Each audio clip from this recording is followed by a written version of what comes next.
In 1944, one soldier took a desperate chance to expose the ultimate truth. The engine wouldn't turn over, and they were 40 yards out and closing. Every week, one soldier, one mission, one story that never made it into the official record. This is what actually happened. Call me Corporal Danner, because that's what my paybook said in December of 1944.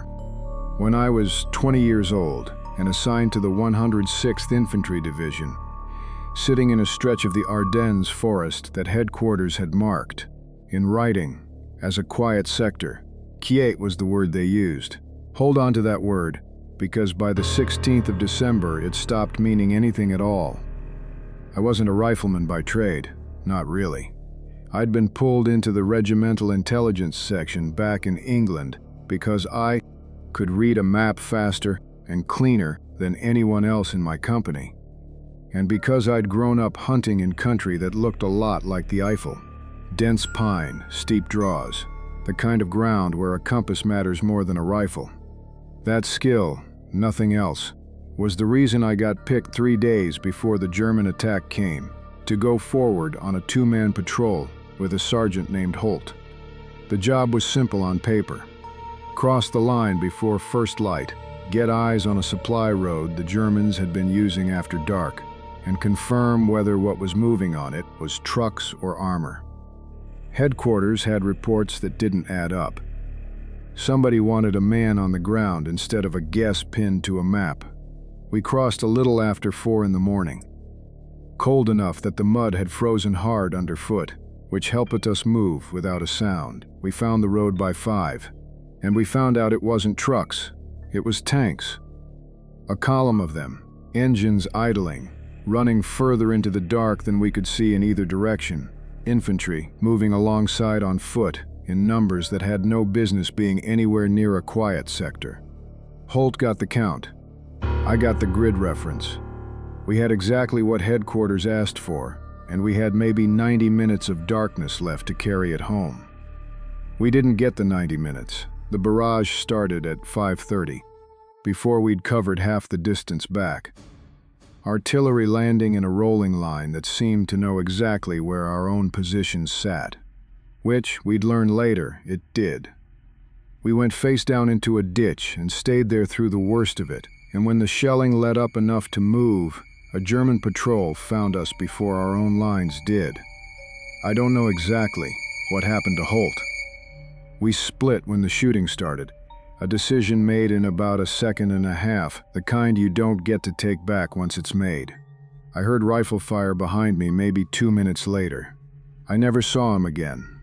Not that day, not after the war, not in any casualty list I checked for years afterward. Some things you carry without ever getting the rest of the answer. That's one of mine. What I had left was a grid reference in my head, a compass, half a canteen, and roughly 6 miles of German-held forest between me and anyone who'd believe what we'd seen on that road. I spent most of the next 2 days in that forest, and I won't make it sound more dramatic than it was, because survival like that mostly isn't dramatic. It's cold, it's slow. It's lying under the collapsed floor of a burned-out half-track for 4 hours, while a German supply column parks 15 feet away, breathing shallow, listening to men talk in a language you only half understand, waiting for boots to move on. It's crossing a stream after midnight because the bridge has a checkpoint on it, and finding the water colder than you expected, and your boots not drying before the temperature drops below freezing. It's a farm dog that nearly gets you killed at 2 in the morning because it smells you a full minute before you hear it. By the second afternoon, I had frostnip, starting in 2 toes on my left foot. Nothing to eat since the morning of the 16th, and a grid reference in my head that was becoming less useful by the hour because the German advance had moved so fast. I no longer knew where the front line actually was. For all I knew, I was still 6 miles behind it. For all I knew, the war had rolled past me completely, and there was no line left to reach. I found the airstrip by accident. Coming down off a ridge to skirt a crossroads, I could hear engine traffic on. It wasn't much of an airstrip, a farmhouse, a barn with half its roof caved in, a stretch of pasture flattened by tire tracks, and camouflage netting strung over something parked at the tree line that I didn't understand until I was close enough to see it clearly. It had two rotors. Not one, two, mounted close together on short masts, turning in opposite directions, the whole machine small enough that at first glance I thought I was looking at some kind of unmanned spotting drone. I'd never seen anything like it in my life, and to be honest with you, I still don't know exactly how many of that particular aircraft the Germans ever built. Not many. Some kind of observation machine, meant for artillery spotting or convoy shadowing, and there was exactly one of it sitting in a pasture in front of me, and exactly one guard, sitting on a crate 30 feet off, smoking, rifle across his knees, looking a good deal more bored than alert. I'd like to tell you I had a plan. I didn't. What I had was 2 days without sleep, frostbite starting in my foot, a grid reference that might already be worthless, and a growing certainty that walking the rest of the way home was going to get me killed or captured before I covered another mile. What I had, standing in that tree line, was one bad idea and about 4 minutes to decide whether to try it. I had never sat in the cockpit of any aircraft in my life. I'd read a training pamphlet once, out of boredom, about basic flight controls, because the Army handed out a lot of pamphlets, and I read most of what crossed my hands. That pamphlet, nothing else, was the entire sum of my qualifications for what I did next. The guard got up and walked around the side of the barn. I don't know why. Maybe someone called him. Maybe he just needed a minute. I didn't wait to find out. I crossed 30 feet of open pasture at a dead run, climbed into a cockpit built for a smaller man than me, surrounded by markings in a language I could barely read, and started looking for anything that resembled an ignition. I found a primer. I found a switch that looked electrical. I found a starter handle that needed more hand strength than I had left in fingers, that had been wet and cold for 2 straight days. I pulled it. The engine coughed, caught for half a second, and died. I heard shouting from the direction of the barn. I pulled it again. Nothing, not even a cough this time. Just the dry click of a starter that wasn't catching. And now I could hear boots, more than one set, moving fast across frozen ground, and a voice that wasn't asking a question. It was giving an order. I understood just enough of the language to know exactly what that order was. Third pull. The engine caught, held for 2 full seconds, long enough for the top rotor to complete one lazy turn, and died again.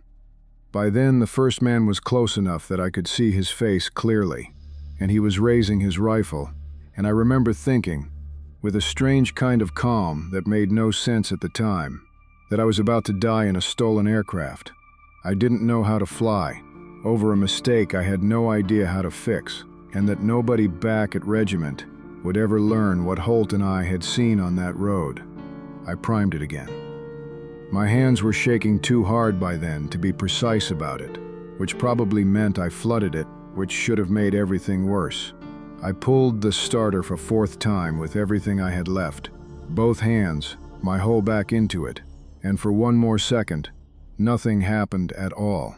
Then it caught. Not clean. It caught rough, sputtering, missing on what felt like every second stroke, and the top rotor started turning, slow, then faster, kicking up a wall of loose snow and dead grass that swallowed the whole pasture in white. I shoved whatever lever looked like it should mean up, and the airframe lurched sideways before it lifted, and I heard rounds hit the fuselage, at least 2, a flat metallic sound I felt through the frame, more than I actually heard it. And then the ground was falling away underneath me, at an angle I had no real ability to control, and I was in the air, flying a machine I had operated for exactly 9 seconds, because the only alternative to flying it was not flying it, and there is no version of that math where the second option wins. I held it low because low was the only altitude I understood how to keep, skimming the tree line west, through air that belonged to a man who'd read one pamphlet. And I want you to know that the last stretch of that flight nearly killed me too, because I came in low over what turned out to be the actual front line. At the exact moment, a nervous machine gun crew looked up and saw an aircraft with markings they didn't recognize coming straight at their position. I found out afterward how close that call ran. I found out it came down to a sergeant who held his fire about a second and a half longer than regulations required him to, on the theory that nothing German would be stupid enough to fly straight and level at 50 feet in daylight, directly over an American position. He was right. It was exactly that stupid. It's also the only reason I'm the one telling you this story. I put it down, more concluded than landed, if I'm being honest, in a field behind our lines, and walked into a regimental command post with frostbite, 2 days of stubble, and a grid reference that turned out to be some of the more reliable intelligence anyone had gotten off that road before the whole sector came apart. They didn't hold a formation for me. There wasn't time for one that week, not with the division fighting for its life around Schnee-Eifel, and half my own regiment already surrounded, the same way Holt and I had almost been. What happened instead was smaller than that. A first sergeant found me the next morning, asleep in a barn with my boots finally off, and told me the paperwork had gone through overnight. As of that morning, I was a sergeant. I didn't feel much like celebrating it. I still don't, if I'm honest. I think about Holt more than I think about the helicopter. I think about the fact that the stripe I got came out of the same 2 days that took him, and that there's no clean way to hold both of those facts in the same hand at once. The promotion and the loss. I've been trying for close to 80 years now. What I'll tell you is this. Nobody trained me to fly that thing. Nobody trained me for any of it. What got me out of that pasture wasn't skill. It was that stopping wasn't a choice I was willing to make. And sometimes that's the only qualification the moment is actually asking for. This has been the Debrief Files.